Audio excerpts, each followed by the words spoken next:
So జావాలో ఒక data టైప్‌ని ఇంకో data టైప్‌కి మార్చాలంటే ఈ టైప్ కాస్టింగ్ అదేవిధంగా టైప్ కన్వర్షన్ అనేది వెరీ ఇంపార్టెంట్ అనమాట.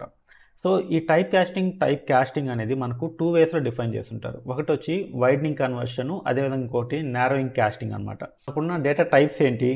సో ఫస్ట్ వచ్చి బైట్ ఉంటుంది. సో దాని తర్వాత వచ్చి షార్ట్ ఉంటుంది. సో మీకు ప్రీవియస్ వీడియోలో డేటా టైప్స్ వీడియోలో మీకు క్లియర్‌గా వీటి రేంజెస్ అయితే ఎక్స్‌ప్లెయిన్ చేశాను. సో దాని తర్వాత వచ్చి మనకు ఇంటిజర్ ఉంటుంది. సో దాని తర్వాత వచ్చి మనకు లాంగ్ ఉంటుంది. తర్వాత ఫ్లోటింగ్ వాల్యూస్ వస్తాయి. సో ఫ్లోటింగ్ వాల్యూస్లో ఏమేమి ఉంటాయి? ఫ్లోట్ డబుల్ ఉంటుంది. సో అదేవిధంగా క్యారెక్టర్స్ ఉంటాయి. సో లాస్ట్లో వచ్చి మనకు బూలియన్ అనమాట.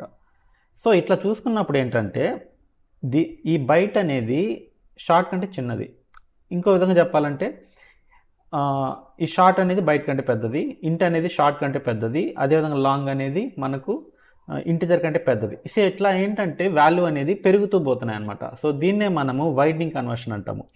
సో ఇక్కడ ఏమిటంటే వైడనింగ్ కన్వర్షన్లో బైట్ నుంచి షార్ట్కి ఈజీగా మార్చొచ్చు. ఎందుకంటే బైట్ చిన్నది, షార్ట్ పెద్దది. సో చిన్నదాన్ని పెద్ద దాంట్లో ఈజీగా పెట్టచ్చు అనమాట.